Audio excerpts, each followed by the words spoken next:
Radio, le grand débat du jour. L'enjeu, c'est de réparer les effets du dérèglement climatique. Je crois pour ma part que ce que nous sommes en train de vivre est plutôt de l'ordre d'une grande bascule ou d'un grand bouleversement. Tu t'es noyé dans ta piscine? Il faut un vaste plan d'adaptation, c'est ça l'enjeu. Le climat est devenu une question de sécurité nationale. L'enjeu dépasse la question des jets, des piscines. Les symboles sont importants. La fin de l'abondance de terre ou de matière et celle de l'eau également. How dare you!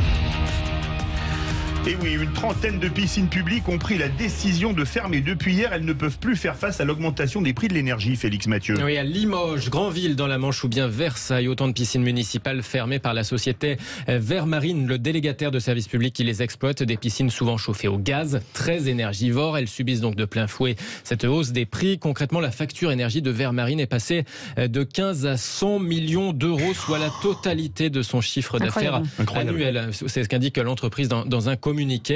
Alors certains contrats de délégation ne comprennent pas le coût de l'énergie, justifie cette entreprise. Depuis juin, les discussions entamées avec les villes concernées n'ont pas abouti sur une solution selon cette société qui a donc placé les salariés concernés en chômage partiel. Alors au-delà de Vermarine, depuis cet été, plusieurs communes ou bien communautés de communes ont décidé de réduire les amplitudes horaires de leurs piscines, voire même de réduire la température de l'eau par exemple pour tenter de réduire la facture. Et c'est peut-être que le début, ça va être sympa en hiver, avis aux frileux.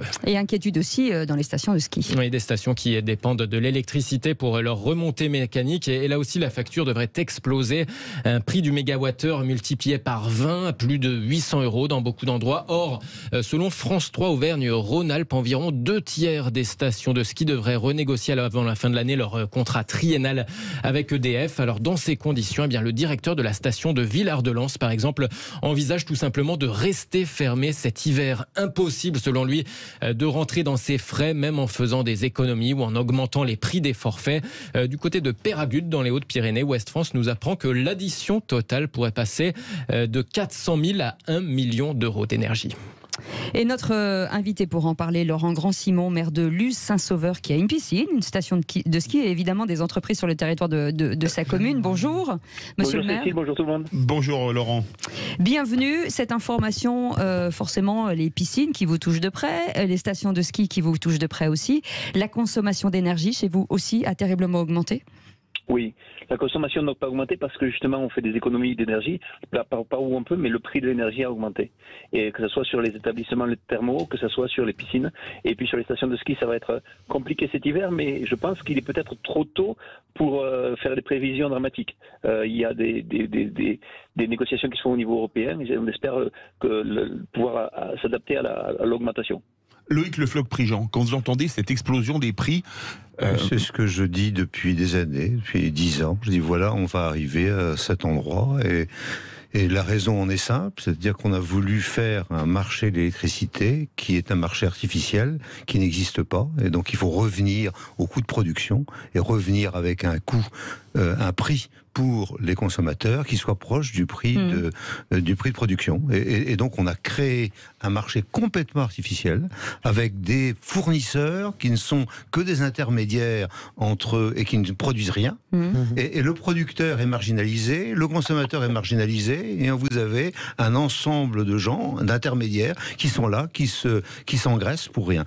Et donc je pense que la remise à plat du système du marché de l'électricité est obligatoire. Je n'ai pas entendu le chef de l'État le dire lors de son dernier entretien, c'est-à-dire qu'il a dit oui, on va faire sobriété, là. Tout ça c'est pipeau, c'est complètement pipeau. Le sujet c'est qu'on ne peut pas avoir un mégawattheure à 30 € produit par EDF et que EDF soit obligé de le racheter à 1 000 € parce qu'il a déjà vendu à 42 € l'ensemble de ses mégawattheures et que maintenant, pour satisfaire la demande, il ne peut pas faire marcher ses réacteurs. Alors, il faut bien voir, et ça je crois qu'il faut que les auditeurs l'entendent bien, que l'électricité ne se stocke pas. L'électricité, c'est des électrons en mouvement.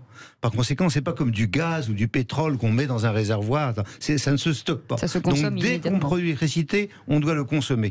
Par conséquent, faire un marché de l'électricité à 2 ou 3 ans, c'est se prendre les pieds dans le tapis et c'est conduire la France, en l'occurrence l'Europe, mais la France aujourd'hui, dans des draps épouvantables. C'est-à-dire qu'aujourd'hui, pour moi, industriel. J'ai des gens qui me demandent, qui me proposent de l'électricité sur 3 ans avec un prix moyen de 600 € le mégawattheure. Il est produit à 42 par EDF. Oui. Et si jamais je vais au Portugal, je suis à 200. Et si jamais je vais en Allemagne, je suis à 400. Qu'est-ce qui se passe? Et on a dit la solidarité européenne, pas du tout. C'est-à-dire qu'on prend effectivement l'ensemble de ce qui est produit par la France à un prix cassé. Et comme on a fait un marché européen artificiel, on lui permet de racheter une électricité produite par d'autres, en l'occurrence produite par le charbon et par le gaz. Alors tout ça dépend de quoi? Dépend de l'idée que avec l'éolien et le solaire, on a une énergie bon marché. Ce n'est pas vrai. L'énergie intermittente n'est pas bon marché. Par conséquent, tant qu'on aura en tête que l'énergie électrique intermittente est une solution, on ira au casse-pipe. Nous sommes au casse-pipe. L'Allemagne est au casse-pipe. Nous sommes au casse-pipe collectivement. Et si jamais on ne prend pas des mesures sur le marché d'électricité européen maintenant, dans quelques semaines, vous aurez la moitié des entreprises françaises qui seront sur le pavé à la fin de l'année. Voilà la réalité. On sent l'expert, hein. Philippe Bilger. Oui, enfin, il y a beaucoup de gens qui contredisent sa théorie. Ça, c'est Zemmour qui a porté ça pendant la présidentielle, conseillé par vous d'ailleurs. Je vais faire gagner du temps. Vous rigolez. Moi, je suis. Non, mais ça suffit cette histoire. Zemmour est mon ami et il fait ce qu'il veut. Moi, je suis dans l'énergie. Moi, j'ai 78 ans. Je suis dans l'énergie depuis 40 ans. Alors, arrêtez de raconter des conneries. J'ai rien dit. Je vous ai interpellé. Je dis simplement que c'est mon opinion. C'est une opinion que j'ai eue en 1997, lorsqu'on a arrêté le nucléaire. C'est une opinion que j'exprime maintenant depuis 10 ans. Personne ne critique autour de la table. Mais si. Pourquoi vous énervez? Je m'énerve parce que je considère que c'est mon opinion. Mais juste une question, Loïc. Ça veut dire que tous les problèmes de la France aujourd'hui ne viennent pas de l'Ukraine, mais de quelque chose de structurel. L'Ukraine n'a été que le révélateur, parce que ce révélateur a conduit l'ensemble du monde, sauf visiblement les dirigeants politiques, à comprendre que l'éolien c'était le gaz. Aujourd'hui, quand vous dites à quelqu'un l'éolien c'est merveilleux, il ne sait pas que 25% c'est le vent et 75% c'est le gaz. Alors une fois qu'on est tombé sur le problème du gaz russe, on s'est dit oh là là, qu'est-ce qu'on a fait? Mais depuis 10 ans, je répète la même chose. Et nous y sommes. Et nous sommes dans le chaos. Et je dis aujourd'hui c'est le marché de l'électricité qui est en cause, marché de l'électricité que nous avons accepté, que nos élites ont accepté. C'est-à-dire c'est pas la Commission européenne, c'est nos élites qui ont dit à la Commission européenne allez-y, c'est bon pour tuer EDF. Parce qu'on avait envie de tuer EDF. Allez, restez avec nous, Françoise de Gaulle, la réponse dans quelques instants. Et on reprendra avec Laurent Grandcimon, maire de Luce-Saint-Sauveur, justement, sur le terrain. Comment ça se passe? L'avenir, oui, il est toujours là, il vous écoute, vous engueulez. 0826 300 300. Il n'y a que lui qui vous aussi, tout seul. Vous aussi. Parce que tu as essayé de m'énerver, tu l'as vu. Et ben voilà, on coupe les micros. Allez, taisez-vous. 0826 300 300 à tout de suite. C'est les vrais voix tout court, mais c'est pas grave. 17h49. Ouais, ça continue. Ça parle beaucoup hors antenne. Mais vous inquiétez pas, va se passer aussi des choses à l'antenne. La menace de fermeture des piscines, stations de ski, la crise énergétique est-elle en train de tuer l'économie française? Vous dites oui à 96%. Là, je peux vous dire que ça envoie du bois. Jackie nous dit à force de détruire tout ce qu'il touche en France, il serait intéressant de savoir si après un dernier mandat, Emmanuel Macron n'a pas par hasard l'intention de quitter le pays. Alors ça, c'est une autre forcément. Absolument. Ou en train, vous ne savez pas. Vous ne savez pas. En tout cas, nous sommes toujours avec nos éditorialistes du jour, Loïc, le flic. Le flic.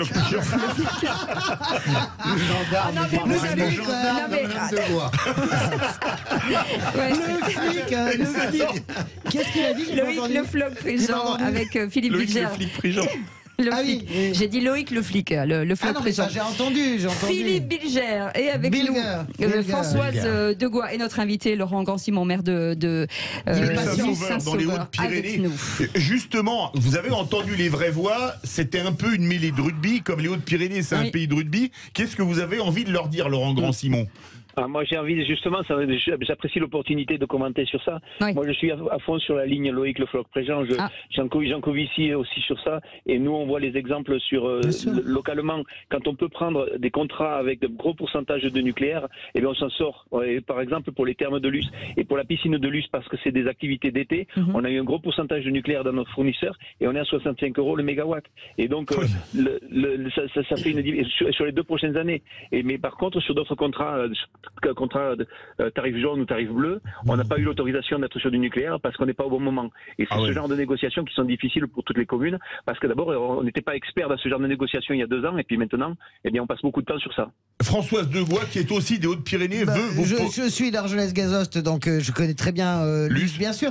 Non, mais je vous juste une précision. Loïc Le Floch-Préjean devient fou. Personne n'a critiqué ce qu'il a dit. Tout le monde est d'accord avec lui autour de la table. Je tiens quand même à le dire. Ça, ne le relancez pas. Non, mais c'est le premier point. Il faut savoir rester.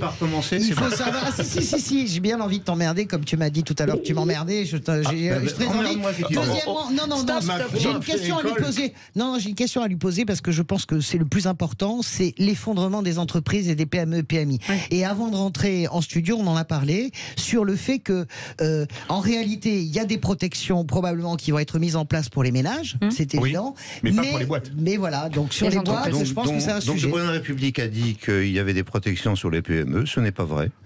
Il n'y a aucune protection sur les PME, aucune protection n'est prévue. Aujourd'hui, les PME, les boulangeries, par exemple, si jamais tous les gens qui ont des fours sont incapables de fonctionner d'ici la fin de l'année, et par conséquent, il y a une entreprise sur 2. Ou sans augmentation des prix. Si jamais on n'enlève pas ce marché de l'électricité, une entreprise, une PME sur 2 va fermer d'ici la fin de l'année. Une entreprise sur 2. C'est clair. C'est pas la peine de raconter l'histoire. Oui, c'est qui parlait des PGE. Oui, mais en gros, il disait aussi des entreprises. Alors de la même façon, de la même façon, à partir du moment où vous avez une rentabilité mauvaise, puisque vous avez un contrat énergétique mauvais, donc vous allez avoir une marge mauvaise. Lorsque vous dites j'ai envie de poursuivre mon PGE, la banque vous dit vous pouvez pas. Et si jamais vous voulez un emprunt, comme vous n'avez pas remboursé le PGE, on vous dit non, vous ne pouvez pas avoir d'emprunt. Donc on a double peine, triple peine, quadruple peine. Donc aujourd'hui, nous sommes vraiment dans un discours du président de la République qui est hors sol, et le vrai discours des entreprises, c'est une entreprise sur 2 va mourir si jamais on n'est pas capable de réformer le marché de l'électricité rapidement et d'enlever ce carcan qui conduit ce soit la dernière production qui soit le garant du prix. Et donc, si jamais la dernière production c'est du gaz et du gaz très cher, effectivement, le mégawattheure est à 900 euros alors qu'il est produit par l'entreprise nationale à 30 est vendu à 42. C'est une horreur, mais ce marché a été fait dans le cadre européen avec les Français qui étaient d'accord avec la Commission européenne. Et c'est les énergéticiens français qui disaient attention, attention, et qui n'ont pas été écoutés pendant des années. Traité de Barcelone 2001, et qui a valu en partie l'échec de Lionel Jospin. Je le signale, politiquement, ça a été porté par Chevènement, ce que vous dites. Pourquoi, si c'est tellement évident, Loïc, a-t-on mis en œuvre ce mécanisme délétère ? Parce que nous étions de plus en plus en difficulté par rapport aux Allemands, et les Allemands avaient une doctrine qui était la doctrine verte, c'est-à-dire l'éolien, et qu'ils ont endormi l'ensemble de l'Europe en disant éolien, éolien, éolien, toujours en disant c'est avec l'éolien que vous dites pas. Dès qu'il y a du vent, effectivement, l'éolien marche. Mais quand le vent n'existe plus, qu'est-ce qui marche ? Eh bien, il marche le pilotable. Et qu'est-ce qui est pilotable ? L'hydraulique. Alors on n'a plus le droit de faire l'hydraulique à cause des écolos parce que c'est pas bien de faire les barrages. Le nucléaire, le nucléaire c'est pas bien parce qu'on est anti-nucléaire et par conséquent il ne reste plus rien. C'est ça. Merci beaucoup. Juste une dernière question, Laurent Grand-Simon. Est-ce qu'il y a déjà des réservations pour cet hiver ou pour l'instant vous freinez ? Oui, il y a des réservations pour cet hiver. On espère la neige. Et puis pendant 2 ans il n'y a pas eu de ski, donc les gens quand même espèrent revenir sur nos massifs pyrénéens. Mais c'est vrai que si on est suffisamment nombreux à tirer la sonnette d'alarme, il est possible que d'ici à cet hiver, il y ait des choses qui se passent. Nous, on a espoir dans les stations de ski, des négociations entre DSF, Domaine Skiable de France et le gouvernement. Et puis, on nous parle de réunions du 9 septembre au niveau européen pour changer les choses. Et on nous parle aussi de changements au niveau d'EDF, qui est peut-être une centrale nucléaire nucléaire qui rentrera en ligne avant l'hiver. Il y a des collectifs qui se sont mis en place ou pas, justement, pour ça? En tout cas, nos collectifs existent, c'est des domaines skiables de France. Nous, on a aussi un groupement ici dans les Pyrénées qui s'appelle NP. Les stations de ski du groupe NP, on anticipe peut-être que le prix de l'énergie va doubler pour cet hiver. Et on essaye de manager à ce niveau-là. Vous n'êtes pas, juste Laurent, vous n'avez pas une stratégie déjà de chômage partiel, comme c'est le cas par exemple pour les piscines? Non, c'est beaucoup trop tôt. Par contre, on va bien sûr adapter les plans de charge. Les plans de charge de la production de neige, les plans de charge, c'est-à-dire aussi la vitesse des remontées mécaniques quand il y a peu de fréquentation. Il y a des tas de moyens de réduire notre consommation que l'on va mettre en place, mais bon, on n'envisage pas de fermer. À l'heure actuelle, tous les générateurs au fuel ou à essence ont été vendus en quelques jours en France. Donc, plus personne n'est capable d'en faire. Effectivement, d'en vendre. Et effectivement, si jamais j'étais en Afrique, c'est pour la piscine, c'est ça que je ferais, puisque le fuel et l'essence vont être à un prix correct pendant toutes ces années et vont pouvoir résoudre les problèmes. Simplement, vous avez remarqué que c'était pas la volonté du gouvernement qui a envie de sobriété. Voilà. Donc le mot sobriété me hérisse, parce que je pense que la sobriété, ça se fait et ça ne se décrète pas, et c'est l'exemplarité. Donc le jour où le président de la République ira à pied dans la ville, comme les Suédois, etc., il pourra parler de sobriété. Tant qu'il ne fait pas ça, il ne peut pas parler de sobriété, c'est mon point de vue. Merci beaucoup. Merci Laurent Grand-Simon d'avoir été avec nous, maire de Luz, Saint-Sauveur, et bien sûr on vous souhaite on croise les doigts pour une belle saison d'hiver. Vous restez avec nous, de bâton. Monsieur Duss. Dans un instant, Monsieur Duss, Philippe David, aux commandes du mot du jour. Le mot du jour, vous ne devinerez jamais ce que c'est. C'est gaz. Allez, à tout de suite.